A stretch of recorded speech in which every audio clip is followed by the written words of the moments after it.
Olden days, a glimpse of stopping was looked on as something shocking. Now heaven knows, anything goes. Hey, good authors too who want some letter words, now only use 4 letter words writing clothes. Anything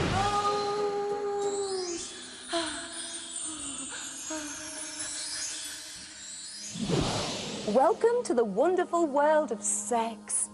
Isn't it strange? Things that would be considered a turn-on over here are a complete turn-off elsewhere.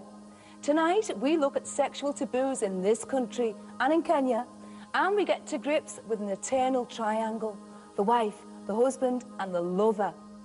Now, computers get everywhere these days. They're even starting to take over our sex lives. On the information superhighway, you can order up just about anything. But will it ever replace good old kisses and cuddles you can only get in the flesh? Michael McNally goes online. On the west coast of America, you'd expect to see sun, sea, surf, and a little bit of sex. Well, San Diego's no different with its Baywatch lookalikes. Hiya, lasses. You all right? Nice day, eh? You've got a great suntan. If testosterone makes you tongue-tied and gets in the way of a good chat-up line, don't worry. There is salvation. Not out here surfing on the waves, but indoors, surfing on the internet. Typically, I do this at the end of the business day. It's kind of a way for me to unwind if I'm going to do it. And it just kind of takes my mind off all of the clutter of the things that I've done all day. They've been looking at these words all day long. Yeah. They're documents from work, and then this beautiful woman appears on their screen, and they're like, wow. I can't believe you're real. Yeah. I had a guy tell me to hold up the peace sign. He couldn't believe I was real. Yeah. Hold up 2 fingers. Yeah, he goes, oh said, my God. Hold up 2 fingers. From anywhere in the world, if you've got a computer and a modem, you can call your dream girl. In the comfort of your office or home, just type your requests and the model of your choice will respond, live, using her typing as well as her acting skills. Tom is a business consultant and regularly uses this service to fulfill his fantasies with his favourite model, Megan. Well, I'm certainly interested in women, and this is a very interesting and novel way to interact with a woman via the computer and the online connection. I have gone to clubs, so I've seen live shows, lap dances, that sort of thing. There's not nearly as much intimacy for me in a club as there is in the one-on-one interaction with one of the cybermates that Virtual Connection supplies. But the concept makes a lot of sense that if a person was somehow shy about forming intimate relationships personally, I think this is a very non-threatening way for people to become involved with each other. So, if you've got a computer with a hard drive, cyber seduction is just a keystroke away. But what about the models whose job it is to turn fantasy into reality? Our service is, I don't know, helps them socially. I just think that they just want some company, and they don't want to go out of their house to do it. With talking with them a couple times, like I do with some of my customers, they'll develop a rapport with me, and maybe if I make them feel more confident or more comfortable with socializing with females, hey, they might go out to a club that night and walk up to a girl and say, hey, you want to dance, when they would have never had the confidence to do that before. I think the models, from my perception and my experience with this, are trained real well from the standpoint that they know how to elicit certain reactions from the user. This service costs £3 per minute. So, for your eyes only, you can order up a naughty nurse, a strict teacher, whatever. You pay by credit card and let your digits do the talking. Yeah, a typical conversation for me with a model usually starts with introductions if we haven't met before. Hi, my name's Brandy. How are you today? And they'll say, oh, I'm fine. Well, what can I do to make that better? I might say something like, oh, just give me a basic strip, or, be creative, or, take your top off slowly. Or sometimes they're just like, they've got 5 minutes and they're all, hi, what do you want? They're like, I want you naked. Take off all your clothes now. I think for me, it's an intellectual stimulation as well as a visual stimulation, as well as an erotic stimulation all at the same time. I'll be waiting for a response, and there's no response, and I wonder, Are you still there? Hello, are you still there? Well, he is, but he might be busy doing something else. Although there's nothing like this in England at present, it's only a matter of time. But if you have the necessary equipment, you could call up your very own digital date. Dan. Well, most everyone is computer literate, and it's the wave of the future. I feel honored to be working here, not because they think I'm pretty, but because I feel like I'm part of something that's so new, and you know, who knows what's going to happen here. Right now, for me, it's more of a novelty than it's something that I see doing on a day-to-day basis. I mean, I think there'll be times when I'll do it, but you know, more of as a novelty than anything else. We are now internationally famous. Yeah. Internationally known. The cyber models. Whatever next? Well, at least it's not cheating on your missus, which is what a lot of fellas in the Philippines tend to do. Having a mistress is a real status symbol there. So I went in disguise, didn't I, to do a bit of my own detective work.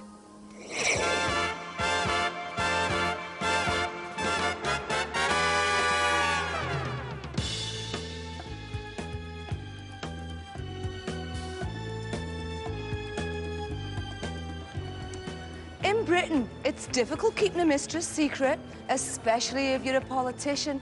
They still manage it, though. While here in Manila, there's a secret code of practice.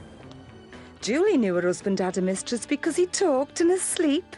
Most women don't find out that easily. So Julie wrote Etiquette for Mistresses and what the wives can learn from them. Julie, why did you write the book? It's a common knowledge in the Philippines that a lot of men keep mistresses, but nobody wants to talk about them. So I thought it was time to lay it all out.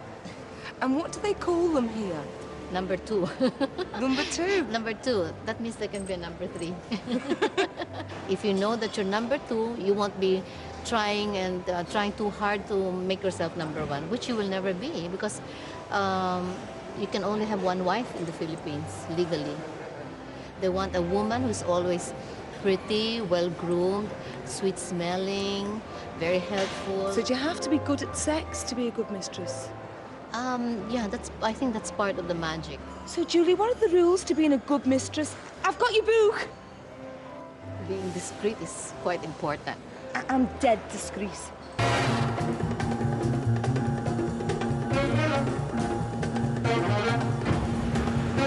I thought I'd get the real story from the horse's mouth, so I arranged a rendezvous with the mistress down on the coast at a flash hotel where she used to meet her fella. She was a mistress for 10 years and even had a lover's child. This gal knows how to get a man and keep him. So what's the scam? As a mistress, you're just supposed to play a lot of roles, you know. You have to be interested in what he's doing. Well, what was you giving to Mark that his wife could not give? It was more of a physical thing, and I guess I was able to give him that. On the 5th year of our relationship, I realized that I wanted to have a child. Why? It was not something to entrap him to the relationship, but it was something I wanted to bear him a child.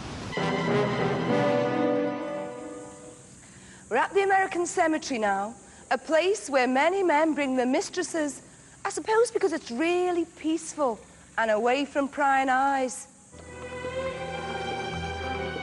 He insisted we meet here.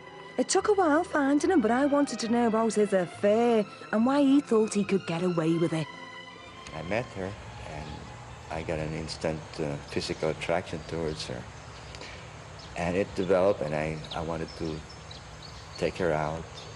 But I was upfront, and I told her that it was just a marriage thing, you know, and it seems like it's not going anywhere. So I said, I'd rather be with you. The women have to put up with it.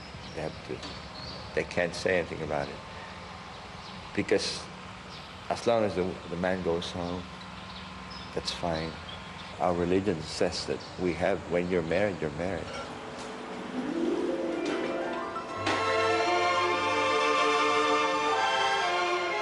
Finally, I tracked down the missus and she agreed to talk. She's been married for 15 years and she's got 2 children. So, what do the wives get out of this? You know, divorce is illegal in the Philippines and separation is rare. So, once again, the fellas get the cake and eat it. And what do the wives get? The crumbs. And hey, you get no money here as a single parent. Fortunately, her man wasn't short of a bob or two. Malin, how did you find out that your fella was carrying on? There was one evening that we went out to watch a fashion show. He finally admitted that one of the models there, I am attracted to. That's sad, that.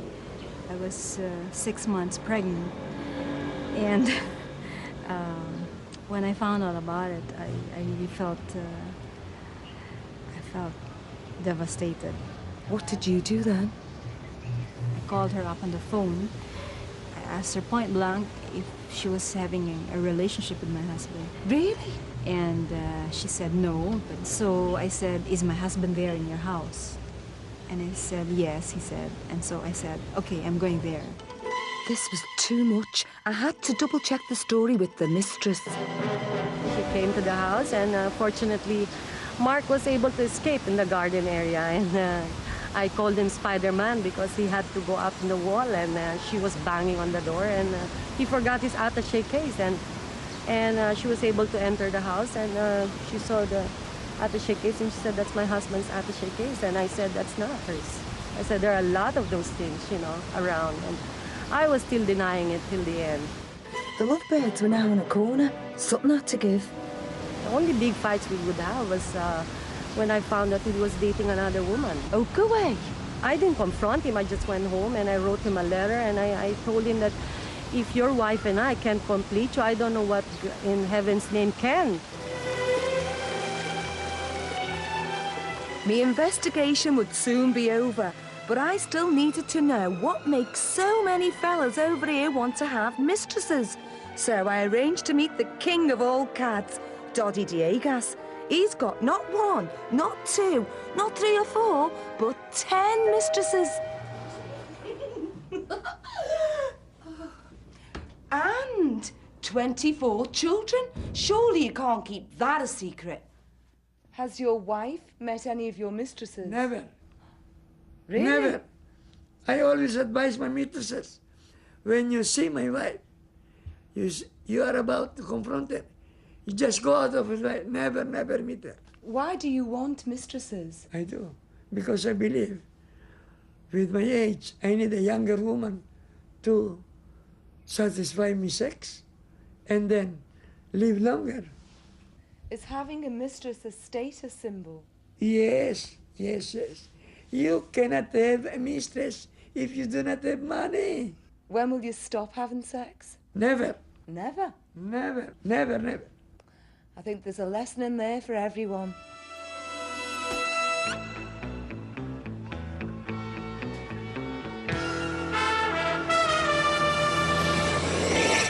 Now, don't get any ideas, lads. It's not big, and it's not clever. You know, love is never easy. And after the break, well, we're in Kenya, where love can be a minefield.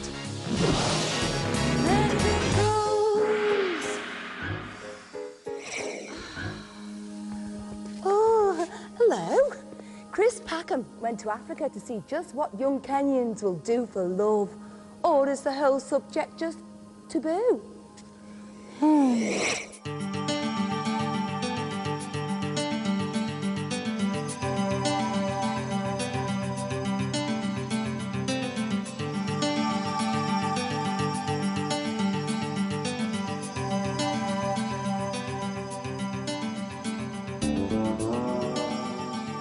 In bustling modern Nairobi, there are very few places that young loving couples can find much privacy. This is one. It's the Arboretum. So if you can brave the clouds of biting insects, the 2.5 acres of woodland cover here might allow you to do a little more than just hold hands.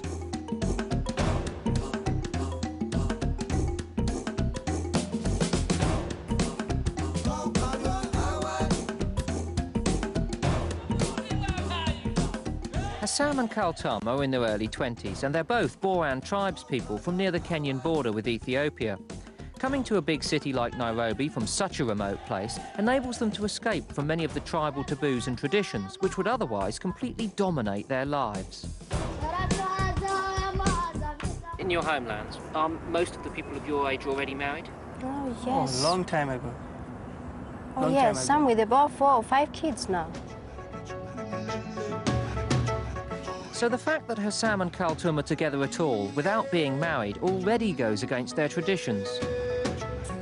We have one leg in the culture. Actually, we're supposed to have both legs, but we have one leg in the culture.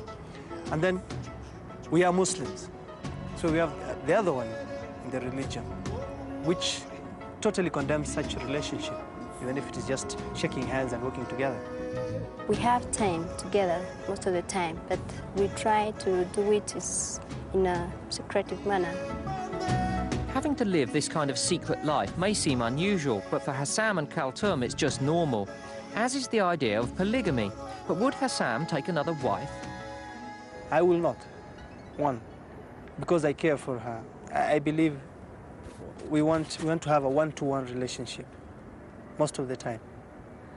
And since I wouldn't like her to be with somebody else, I wouldn't like myself to be with somebody else also. I'd prefer to walk away than stick in that kind of marriage. For Hassam and Kaltum, there are also other tribal rules which affect them. We have a taboo. From the time the woman is pregnant, there's an abstention from sex, up to the time she stops breastfeeding the child. And this might go up to 1.5 to 2 years. You can't have sex for 1.5 years. How are you going to feel about that? I think I'll fall back to our relationship. If it's all right with her, we'll go ahead. So you will break the taboo, as it were? Yeah, in a way.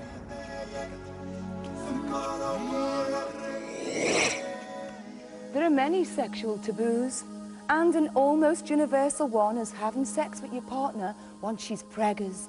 In some parts of Brazil, they believe that a pregnant woman should stop having sex or she'll explode.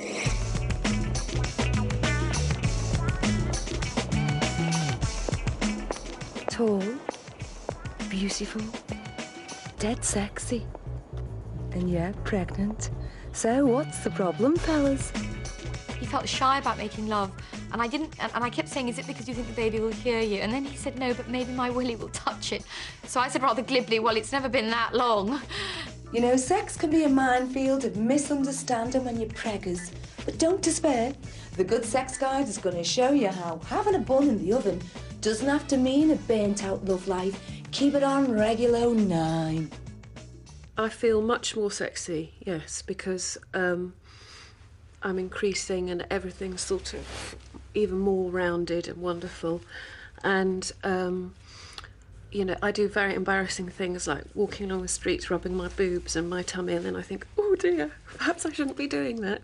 When you're pregnant, there's an awful lot of extra circulating volume of blood, and it tends to engorge the pelvic organs, the vagina, all around the uterus, and these are often symptoms of arousal in sexual foreplay as well. So if you've got that coming on tap, as it were, naturally, then she's going to feel pretty good about that. Since I've been pregnant, when I have an orgasm, it's a lot more intense. Away from having an orgasm, I mean, for example, I feel very tactile. I love being touched. Any part of my body, in fact, you know, even if he touches my leg, it feels sexy. I find her shape just as sexy as I did before. It's very sensuous rather than sexy, as far as I'm concerned, but it doesn't turn me off at all.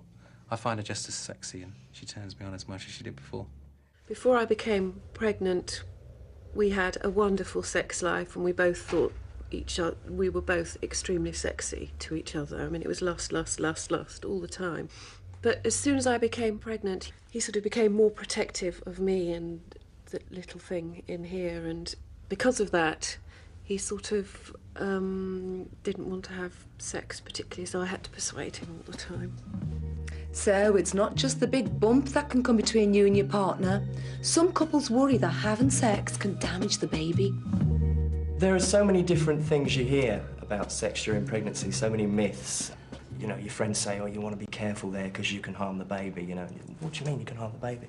And they say, well, you know, don't go too deep because you can hit the baby on the head. The vagina itself is a very expandable organ, and it will cope quite adequately in the usual way with the penis, and it doesn't go anywhere near the baby because the baby's protected First of all, the cervix gets in the way, and the cervix is usually about 1.5 inches or so long.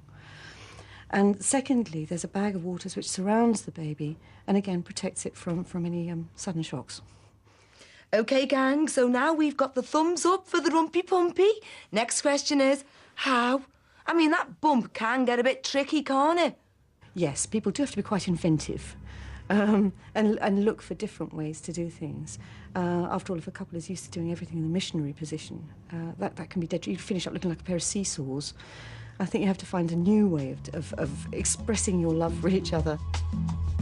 So here we go, folks. 5 ideas to get you going. And girls, you're going to love this. The man does all the work.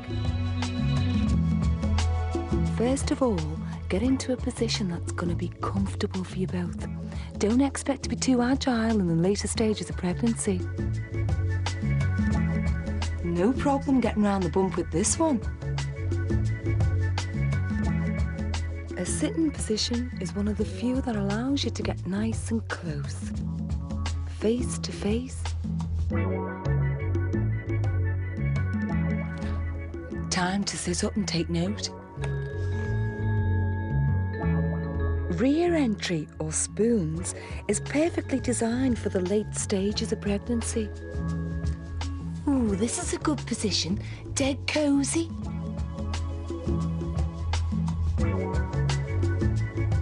And if you're feeling energetic, try this version on all fours. Take it nice and easy with this one, lads. I'm feeling really sexy, and I've got the Marvin Gaye records on and the Asti Spumenti's out, you know, and it's all like the mood's there.